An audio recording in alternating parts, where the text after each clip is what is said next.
Hello, I'm Willow. I'm doing a video on pantry prepping, but I'm also going to talk about your freezers. So right now it's about freezers. So if you want to learn how to double your money,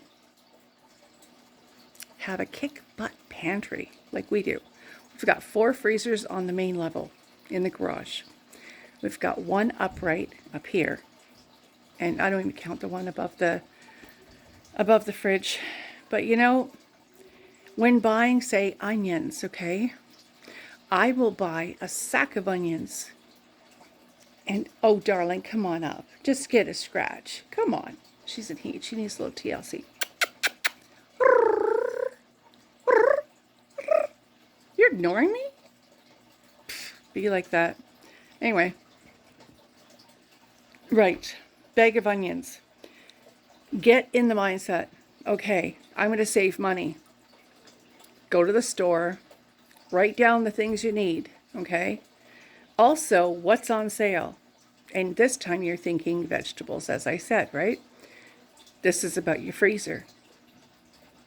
I learned this from somebody older than myself that I very much value. And that's Miss Phyllis Stokes. And you can check her page, Phyllis Stokes and Son. What she did is what I do, and I follow Jamie Oliver.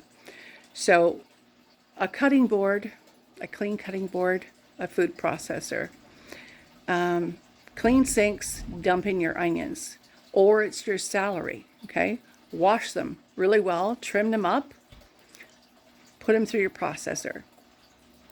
When the processor's full, put it in a clean bowl and start can I speak? Use a Ziploc bag and a marker and mark them onions done on such and such a day.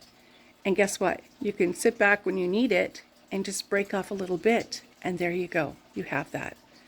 Who needs a recipe, really? It's fun, but you know. Anyway, the same with celery. Miss Stokes did Vidalia onions. Now, I'm not from the South. I don't know that I've had them. I'm around cats all the time. I'm not sure that I've had them. I might have. I just love white onions. They have more flavor. The yellow are okay, but they're kind of like subsidiary. White are the best. So when I get white onions, believe me, I will process them up unless I'm planning a spaghetti sauce in which I will do them fresh. Mushrooms are another thing. All you do is take a damp paper towel, wipe them down, put them in your processor, chop them up, throw them in a Ziploc bag, put the date on, and lay it flat. And you can stack one on top of the other, on top of the other, on top of the other. You can have your celery done that way. You can have your mushrooms done that way. Your onions done that way. Carrots. Carrots don't last as long unless they're in a plastic container. But start looking at the prices of things. And if you notice a bag of carrots is, say, $7 or $8, buy a case. Buy a case. Buy big. Because you will save money in the long run. And then bring them home to a clean, sterile sink, okay? And then, you know, trim them all up. You know, peel them if you want. If they're fresh, you don't have to, but it's up to you. Do whatever you want. Trim them up, process them, bag them. Done. Saving money. If the grocery store says, well, you know, in the paper, it won't say, well, you know, it'll say, you know, buy 3, get 1 free, or buy 3, and it lowers the price because you're buying in bulk. A lot of stores do that. So pay attention to the label, you know, what it says, like the price ticket, what it says. And if the price is lower, then get more of that. Get a copious amount. Make sure to rotate your pantry around. If you're buying some jarred food, make sure to rotate it around. We've made the mistake of not doing that a couple of times. We learned our lesson. I'm sure we're gonna fudge up, and it'll happen. But you know, things do happen. You know, we've had a couple of little tings and dents and funny noises and stuff. So stuff happens. Also, if you have a fireplace, get as much. So talking about wood, there are so many different ways and very clever ways, especially if you live on an island. So this is information for an islander. Cords of wood in the summer, okay? Usually is cheaper. Don't wait till the last minute. Make sure it's seasoned wood. If it's not seasoned wood, cover it up and season it if you have the room. You could get skids. Skids you can get free. Everybody's got skids outside the warehouses. And they will, if you have a truck or you have a vehicle or you have a pickup or whatever, they will pay you, or just sit back and say, hey, take it for free. We'll give you money for it. We'll do whatever. They want you to take it. All you have to do is cut it all up. There you've got free wood, and it'll heat your home for free. There are definitely ways of doing it. Again, living on an island, this is different ways for us. Yeah. I won't. I'll be bad. You be good. I'm gonna take the telephone out as well. What? Nobody got that. Anyway, we've gone from, when to buy wood, season the wood. Unseasoned wood is usually cheaper. We buy unseasoned wood. We have already our seasoned wood already in a different spot, and we just continue to add. Make sure it's covered up. The skids, we've already established that they're free. Here's another way. On an island where there's an ocean, right? We had forestry products here. We don't have forestry products that I'm aware of anymore, but there still is ocean wood, or wood, beach wood. Now, kids, we used to sit back and have beach fires. It was great, and it's free. And of course, with the salt in the wood, it has all different colors of flame. So cool. Well, you could take that home and cut it up, season it, and throw it in your fire and have the prettiest fire. I mean, talk about New Year's being great. There's all kinds of different ways of doing stuff.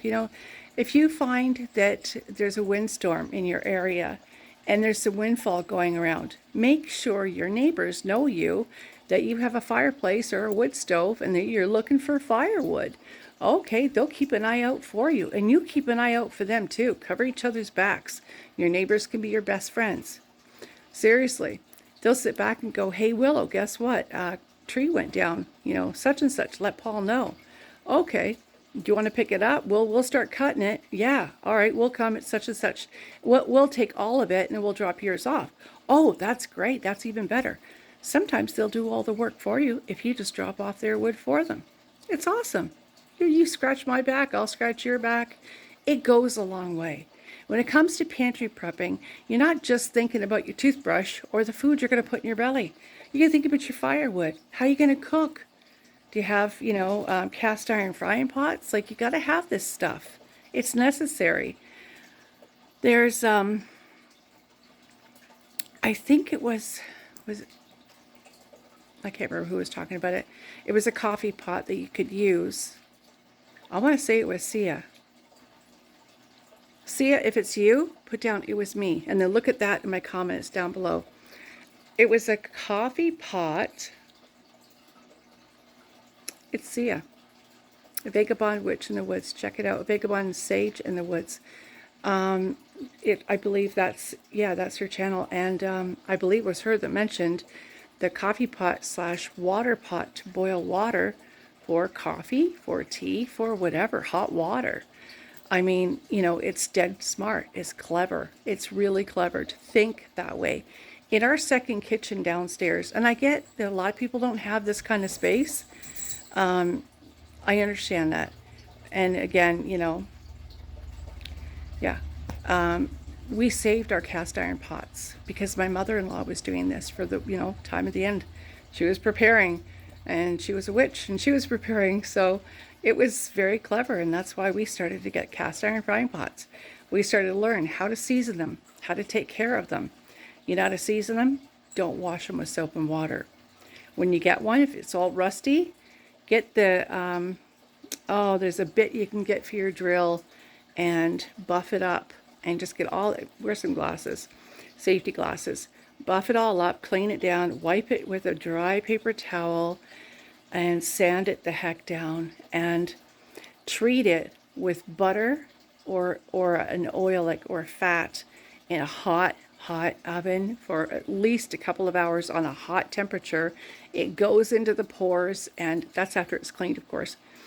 But that's how you do it. You just keep it seasoned, and You wipe it out when it's done, and then you add more fat, you put it back in the oven. Just keep it seasoned all the time. And your cast iron pots will be like new. They'll be like new. I have several downstairs. Several, that's not true. I have 3. That's not several. I meant the pot, the oval one. I don't really like it because it flakes. So maybe I'll get somebody with a drill bit. Yeah. I don't want to get into Paul's. If I get into Paul's tools, he'll know it. Anyway, all it needs really is to be buffed up. But we liked it so much, and our youngest son saw it, and he went, you know, that's really a good idea. In case the hydro goes out, we get power outages all the time. And he cooked with his all the time. He would do big pork roasts. He could eat that, so that's fine. He would do pork on one side, beef on the other, and a nice big roasts, and then slice it all up and freeze it. And yeah, smart, really smart. Put on his barbecue, you know, do whatever. Use your barbecue. Have extra propane, extra, just an extra tank. I mean, if you're using propane for your house to, you know, heat your house, have extra propane. Have an extra propane tank, just on the off chance that something should go wrong. Keep your tank topped up. I know that sounds easy. When you're my age, you could afford it a little more. And when you're younger and you've got kids, I get it's hard. When I had my daughter, it was a propane tank inside the house that heated a duplex, and it wasn't easy to keep full. It wasn't. I hated the pilot light. I was terrified of it. We had it taken out, and we rewired the whole house with baseboard heaters under the windows because he was a carpenter. So that was okay, because I mean, I got to learn how to, you know, well, not only was I crawling under the house, a crawl space, but I got to learn how to rewire a breaker box. And for somebody like me, I'm terrified of hydro. So that was cool. Very neat experience. So take all the experiences you can get and you know, remember that, learn it. If you have to write it down, do it. Get those books, you know, self-help books, hydro work for dummies. I mean, whatever you have to get those books and learn as much as you can. That's my advice to you. You can take it or leave it. I tell my kids that all the time. It's like, you know, they ask me something, I'll go, well, this is my advice, take it or leave it. I don't take it personal if they don't listen. They usually don't. I don't care. Not my business. It's theirs. They don't want to listen? I don't care.